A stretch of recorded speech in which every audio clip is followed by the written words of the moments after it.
नमस्कार, मैं ललित कुमार ठाकुर हाजिर हूँ रीजनल प्लानिंग एंड डेवलपमेंट के अंतर्गत एक महत्वपूर्ण विषय के साथ।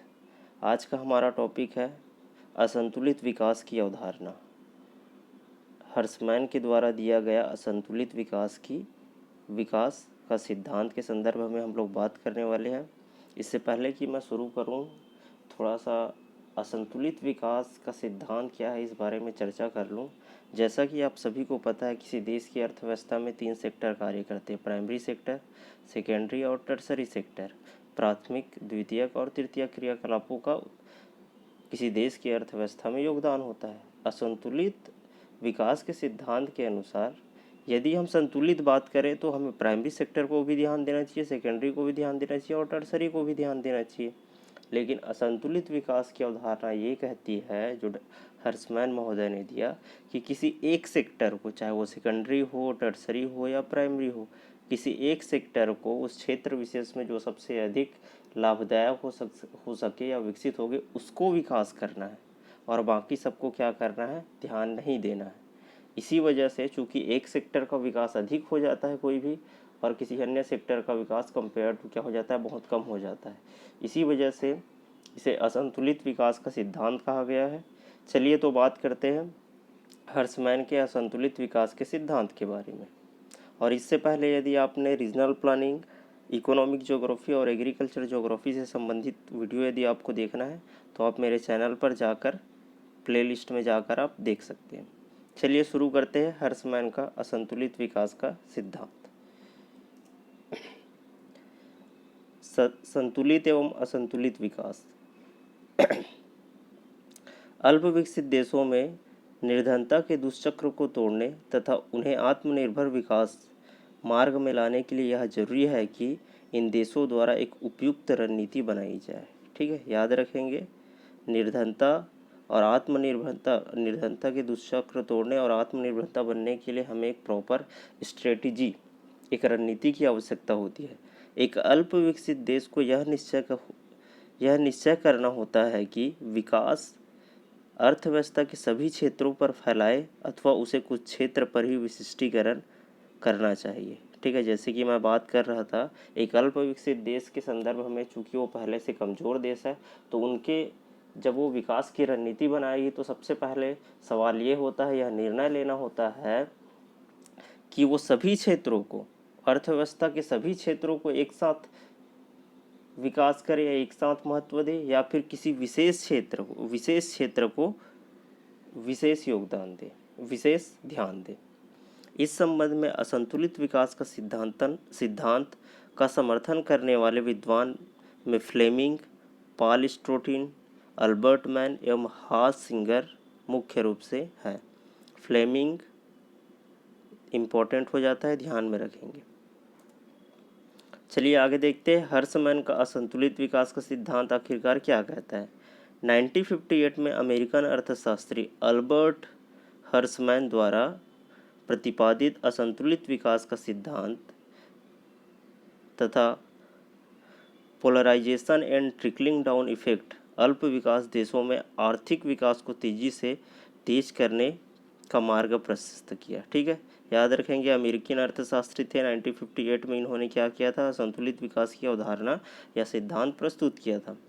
असंतुलित विकास सिद्धांत का अभिप्राय यह है कि अर्थव्यवस्था के चुनिंदा क्षेत्रों या उद्योग में निवेश को केंद्रित किया जाए। जैसे कि मैंने पूर्व में ही बात किया था कि अर्थव्यवस्था के सभी क्षेत्रों को ध्यान में ना देके एक विशेष क्षेत्र पे क्या किया जाए, विकास को केंद्रित किया करना है, या फिर उसके लिए एक बेहतर रणनीति या फिर अधिक ध्यान देना है। चलिए देखते हैं आगे। हर्समैन के शब्दों में, पूर्व निर्धारित क्षेत्र योजना के अनुसार अर्थव्यवस्था में जानबूझकर असंतुलित सृजन करना ही आर्थिक विकास की सर्वोत्तम रणनीति है। ठीक है, ध्यान रखेंगे, ये जो कथन है वो आपके 1 नंबर के सवाल में या फिर 2 नंबर के सवाल पे आ सकता है कि यह कथन किसका है। तो ध्यान रखेंगे, हर्समैन पूर्व निर्धारित क्षेत्र योजना के अनुसार अर्थव्यवस्था में जानबूझकर असंतुलित सृजित करना ही आर्थिक विकास की सर्वोत्तम नीति होती है। वे मानते हैं कि आर्थिक विकास असंतुलनों की श्रृंखला द्वारा होता है, अतः असंतुलन को समाप्त करने के बजाय जीवित रखना चाहिए, ताकि प्रतिस्पर्धी अर्थव्यवस्था में उपस्थित लाभ और हानियाँ इस तरह से असंतुलन का लक्षण है। यदि अर्थव्यवस्था को आगे बढ़ाना है, तब विकास की नीति का कार्य गैर अनुपातिक एवं असंतुलन को बनाए रखना चाहिए। सीधी तौर पे कहते हैं, अर्थव्यवस्था में लाभ, हानि और प्रतिस्पर्धा के कारण लाभ और हानि होता है, और यही प्रतिस्पर्धा क्या करती है, अर्थव्यवस्था के विभिन्न सेक्टर के बीच क्या करती है, असंतुलन पैदा करती है। और चूंकि हमें विकास की ओर बढ़ना है, तो हमें क्या करना पड़ेगा, किसी न किसी एक सेक्टर को या फिर किसी एक क्षेत्र में असंतुलन रखना आवश्यक है। जब असंतुलित होगा तभी हम संतुलन की ओर आगे बढ़ेंगे। इसी वजह से असंतुलन को महत्व दिया गया है हर्षमैन महोदय द्वारा। आगे देखते हैं।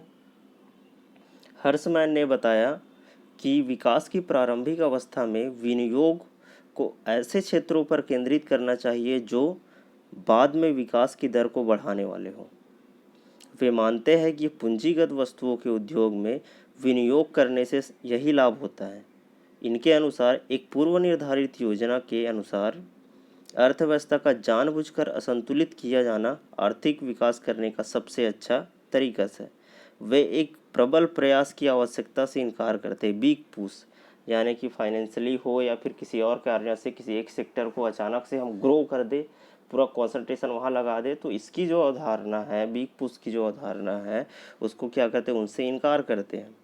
वे इस बात पर जोर देते हैं, विनियोग की योग्यता सीमित होने के कारण अल्प विकसित देशों को अर्थव्यवस्था के खास बिंदुओं पर ही विनियोग करना चाहिए। ठीक है, देखिए एक और क्या बोलते हैं, हर्षमैन महोदय कह रहे हैं जो बिग पुश है, प्रबल प्रयास है, उसकी आवश्यकता से इनकार करते हैं। एक बार देख लेते हैं बिग पुश क्या है। किसी एक क्षेत्र में मान लेते हैं, प्राइमरी है, सेकेंडरी है, टर्सरी है, या फिर उद्योग क्षेत्र है। ठीक है, उद्योग क्षेत्र में उसको आगे बढ़ाने के लिए बहुत सारा इन्वेस्टमेंट कर दिया किसी एक ही सेक्टर में, बहुत सारा निवेश कर दिया, बहुत सारे पूंजी लगा दिए। वही क्या होगा, ताकि उस सेक्टर को, उस आर्थिक क्रियाकलाप को मदद मिल सके, उसे ही क्या कहा गया है, बिग पुश या फिर प्रबल प्रयास किया गया है। तो हर्षमैन प्रबल प्रयास की आवश्यकता से इनकार करते हैं। वे जोर देते हैं कि विनियोग की योग्यता सीमित होने के कारण अल्प विकसित देशों में अर्थव्यवस्था के खास बिंदुओं पर ही विनियोग केंद्रित करना चाहिए। ठीक, आगे देखते हैं। हर्षमैन का विचार है कि आर्थिक विकास असंतुलनों की एक श्रृंखला के द्वारा होता है, और इसलिए हमें असंतुलन को समाप्त करने के बजाय जीवित रखना चाहिए। असंतुलन विकास को उत्तेजित करता है, जो और अधिक असंतुलन तथा उत्तेजना को पैदा करता है। प्रायः विकास असंतुलनों के द्वारा होता है। असंतुलन विकास की आत्मा और प्रेरणा दोनों। साफ शब्दों में कहना चाहते हैं, एक्चुअली बहुत सारी बातें हैं, उसी बातों को अलग अलग तरीक़ा से कहने का प्रयास कर रहे हैं। सीधी तौर पे बोल रहे हैं कि असंतुलन को, किसी अर्थव्यवस्था में असंतुलन रखना आवश्यक है।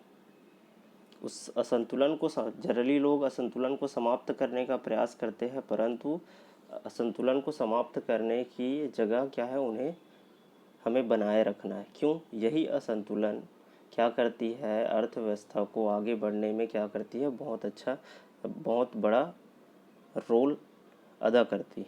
ठीक है, ध्यान में रखेंगे। यही असंतुलन क्या, विकास की उत्तेजना पैदा करती है। हर्षमैन का राय है कि विकास नीति असंतुलन से युक्त होनी चाहिए। उनका विकासशील देशों के लिए निजी संवर्धन तथा आयात प्रतिस्थापन का सुझाव भी यथार्थवादी है। वे न तो पूर्णतः नियोजन के पक्षधर है और न ही प्रत्येक कार्य निजी उद्यमों को सौंपने में हामी भरते हैं। वे मानते हैं कि जब राज्य द्वारा सामाजिक पूंजी का निवेश नहीं किया जाएगा, तब प्रत्यक्ष उत्पादक क्रियाओं में निजी निवेश प्रोत्साहित नहीं होगा। इस प्रकार हर्षमैन मिश्रित अर्थतंत्र के समर्थक मालूम पड़ते। सीधी तौर पे हर्षमैन ना तो चाहते हैं कि पूरे जितने भी हमारे इकोनॉमिक सेक्टर है वो प्राइवेट सेक्टर के कंट्रोल में है, और न ही साथ वो ये भी नहीं चाहते हैं कि पूरी तरह कंट्रोल गवर्नमेंट के हाथ में हो। कहने का मतलब है प्राइवेट सेक्टर और गवर्नमेंट सेक्टर को सहभागिता अपना के एक साथ विकास में आगे आना होगा। इसी वजह से उसे मिश्रित अर्थतंत्र के समर्थक मालूम पड़ते हैं हर्समैन। पूंजी एवं कौशल निर्माण जैसी सेवाओं की अल्पता के कारण, याद है, पूंजी एवं कौशल निर्माण जैसी सेवाओं की अल्पता के कारण अल्प विकसित देशों में संतुलन का सिद्धांत का प्रयोग असंभव है। ठीक है, जो कि पूंजी की कमी होती है, कौशल निर्माण की सेवाओं की कमी होती है, तो जो अल्प विकसित देश होगा वहाँ पे संतुलन का सिद्धांत अपनाना लगभग पॉसिबल नहीं होता है। अल्प विकसित देशों में निवेश सामर्थ्य मुख्यतः इस बात पर निर्भर करेगी अर्थव्यवस्था में पहले कितना निवेश हुआ है। निवेश सामर्थ्य की प्राप्ति तथा इसके विकास के साथ अर्थव्यवस्था में कौशल निर्माण की शक्ति भी बढ़ती है। ठीक है, अगर पहले इन्वेस्टमेंट कितना हुआ है किसी अल्प विकसित देशों में, अगर ज़्यादा हुआ है तो संभवतः उन्हें लाभ अधिक होगा, और लाभ अधिक होगा तो आने वाले समय में क्या होगा, इन्वेस्टमेंट भी अधिक करेंगे। तो पिछले समय में कितना इन्वेस्ट किया था अल्प विकसित देशों में किसी के द्वारा, इस पर निर्भर करता है कि वर्तमान में कितना इन्वेस्ट किया जाएगा किसी क्षेत्र विशेष पे। और ये क्या करेंगे, यही इन्वेस्टमेंट अर्थव्यवस्था में विकास के साथ क्या करेंगे, कौशल निर्माण की शक्तियों को भी क्या करती है, बढ़ाती है। अर्थव्यवस्था के चुनिंदा क्षेत्रों या उद्योगों में निवेश द्वारा विकास त्वरित किया जाए। देखो, अर्थव्यवस्था के चुनिंदा क्षेत्रों या उद्योग में निवेश द्वारा विकास त्वरित किया जाए। किसी भी देश में संतुलन विकास नहीं हुआ है। आर्थिक विकास का प्रसार एक क्षेत्र से दूसरे क्षेत्र की ओर तथा एक उत्पादन इकाई से दूसरी उत्पादन इकाई की ओर संभव हुआ है।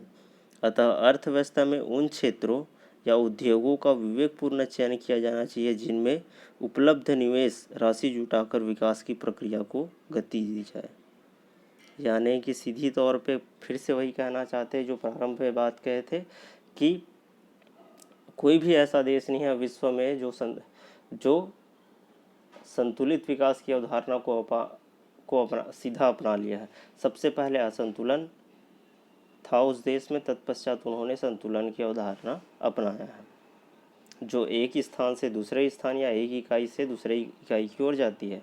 तो इसमें सबसे अधिक इम्पोर्टेंट ये है कि अर्थव्यवस्था को उन क्षेत्रों का विवेकपूर्ण चयन किया जाना चाहिए जिसमें आपको निवेश करना है।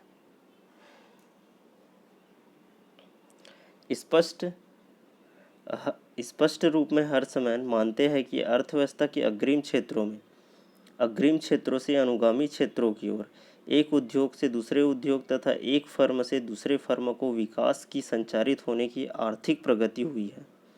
अतः कहा जा सकता है कि बाजार तंत्र अल्प विकसित देशों में विकास की गारंटी नहीं लेता है और इसलिए इन देशों को पराजय युक्त दृष्टिकोण अपनाना चाहिए कि आरंभ से ही विकास संतुलित होनी चाहिए, अन्यथा वह बिल्कुल नहीं हो सकता। असंतुलित विकास की नीति इस देश के लिए अल्प विकास के संतुलन से बाहर निकालने का एक उपयुक्त तरीका हो सकता है। हर्समैन ने निवेश विस्तार का क्रम निर्धारित करने के लिए अर्थव्यवस्था को दो भागों में बांटा। पहला है सामाजिक उद्धार और पूंजी पर विनियोग को केंद्रित करना। दूसरा है प्रत्यक्ष उत्पादन क्रिया द्वारा विनियोग को केंद्र, सामाजिक उद्धार व पूंजी, ठीक है, और दूसरा है प्रत्यक्ष उत्पादन क्रियाओं द्वारा इन दोनों के माध्यम से जो विनियोग होगा उसको क्या करना है, कंट्रोल करना है या फिर उसे केंद्रित करना है। यदि विकास की प्रारंभिक अवस्था में निवेश को सामाजिक उद्धार व पूंजी के निर्माण पर केंद्रित किया जाता है तो इनकी आधारभूत सेवाओं को उत्पन्न करेगा जो प्राथमिक, द्वितीयक तथा तृतीयक प्रकार की आर्थिक क्रियाओं को ठीक प्रकार से चलाने के लिए सामाजिक उद्धार पूंजी पर निवेश को केंद्रित। देखो, सामाजिक उद्धार पूंजी से मतलब है, केंद्रित करने से मतलब है शिक्षा, सार्वजनिक स्वास्थ्य, सिंचाई की सुविधा, शक्ति, यातायात आदि क्षेत्र में विकास करना या आदि क्षेत्रों पर आप इन्वेस्टमेंट करें। ठीक है, इन सभी आधारभूत सुविधाओं का विकास प्रत्यक्ष उत्पादन क्रियाओं में निजी विनियोग को प्रोत्साहन मिलता है। ठीक है, देखो सामाजिक जो उधर व पूंजी है उससे क्या होगा, प्राइवेट सेक्टर को क्या मिलता है, प्रोत्साहन मिलेगा। वही दूसरी ओर यदि बात करें हम लोग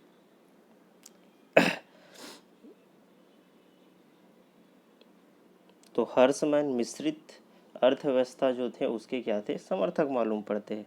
ना तो वो ये चाहते हैं कि प्राइवेट सेक्टर पूरी तरह कंट्रोल में आए और ना ही गवर्नमेंट, दोनों को मिक्स रूप में ही अर्थव्यवस्था के विकास में भागीदारी चाहते हैं। आगे बात करते हैं, प्रत्यक्ष उत्पादक क्रियाओं पर विनियोग को केंद्रित करके भी अर्थव्यवस्था में संतुलित उत्पन्न किया जाता है। सरकार सामाजिक उधर पूंजी पर विनियोग करने के लिए प्रत्यक्ष उत्पादन क्रियाओं पर विनियोग करती है। प्रत्यक्ष उत्पादन क्रियाओं से तात्पर्य है कृषि, उद्योग एवं व्यापार। ठीक है, जिससे हमें क्या होता है, सीधे हमें लाभ प्राप्त होता है, वो प्रत्यक्ष उत्पादन क्रियाओं और सामाजिक उद्धर्व यानी जिससे हमें अप्रत्यक्ष रूप से प्राप्त, जैसे शिक्षा हो गया, स्वास्थ्य हो गया, मुख्यतः कल्याणकारी योजनाएं जिससे संभवतः लाभ, जो कि कल्याणकारी योजना है तो ये लाभ का उद्देश्य नहीं होता है, सामाजिक जो उधर्व पूंजी होते हैं। इन क्रियाओं में विनियोग से अंतिम उत्पादन में वृद्धि होती। सामाजिक उधर्वस्थ पूंजी में निवेश से प्रत्यक्ष उत्पादन क्रियाओं में निवेश वृद्धि का प्रोत्साहन मिलता है। थोड़ा कॉम्प्लिकेटेड है, दिखते हैं। चूंकि अल्प विकसित देशों में निवेश संसाधनों की सीमितता के कारण सामाजिक उधर पूंजी एवं प्रत्यक्ष क्रियाओं को एक साथ आगे बढ़ाना संभव नहीं है, इसलिए सामाजिक उधर पूंजी के निर्माण द्वारा प्रत्यक्ष उत्पादन क्रियाओं को समाहित किया जाना चाहिए। ठीक है, सीधी तौर पे बात है कि ये कहना चाहता है, एक तो सामाजिक उधरस्थ पूंजी यानी कि जो कल्याणकारी योजनाएं जो चलाई जा रही है वे, और दूसरी ओर क्या है, एक दूसरी ओर वे क्षेत्र है जहाँ जिससे कृषि, उद्योग, व्यापार, जिससे हमें प्रत्यक्ष क्या मिलते हैं, लाभ मिलते हैं। तो ये कहना चाहते हैं कि दोनों को एक साथ चलाना संभव नहीं है, आवश्यक है कि हमें क्या करना पड़ेगा, जो कल्याणकारी योजनाएं हैं गवर्नमेंट द्वारा चलाई जाती है और जो लाभ के उद्देश्य से मुख्य रूप से निजी सेक्टर द्वारा किया जाता है, तो आवश्यक है कि दोनों सेक्टर को आपस में सहभागिता अपनाते हुए किसी अल्प विकसित देश में किस क्षेत्र में अधिक निवेश करना है, इसकी हमें क्या करना है, डिसीजन लेना है। अंत में प्रोफेसर मायर का विचार है कि विकास आरंभ करने वाले देश असंतुलन से नहीं बच सकते, चाहे उसे पसंद हो अथवा नहीं पसंद हो। सभी निवेश कुछ अनिवार्यताओं के कारण असंतुलन पैदा करते हैं। आर्थिक विकास काल में असंतुलनों का उत्पन्न होना अनिवार्य है, अतः असंतुलन की प्रकृति और उसके अंश को निर्धारित करना महत्वपूर्ण कार्य है। सीधी तौर पे कहूँगा कि हर्षमैन महोदय जो थे, अमेरिकी अर्थशास्त्र थे, वे कहना चाहते थे कि हमें क्या है, असंतुलित अल्प विकसित देशों में असंतुलन के सिद्धांत के बारे में बात करते हैं और वो कहते हैं कि हमें जितने भी हमारे आर्थिक विकास के सेक्टर है, चाहे वो प्राइमरी हो, सेकेंडरी हो या टर्सरी हो, तो किसी एक सेक्टर का हमें विवेकपूर्ण ढंग से चुनाव करना होगा और उसी सेक्टर को हमें आगे बढ़ाना होगा। ठीक है, क्योंकि किसी अल्प विकसित देश के लिए संतुलन की अवधारणा अपनाना संभव नहीं है। तो असंतुलन को हमें खत्म करने के जगह हमें क्या करना है, असंतुलन को बनाए रखना है, ताकि वही असंतुलन हमारे जो अर्थव्यवस्था है उसको विकास में प्रोत्साहन दे। इसी के साथ हर्षमैन का सिद्धांत खत्म होता है।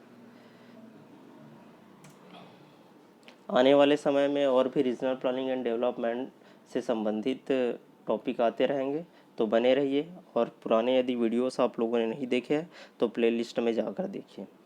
चलिए मिलते हैं।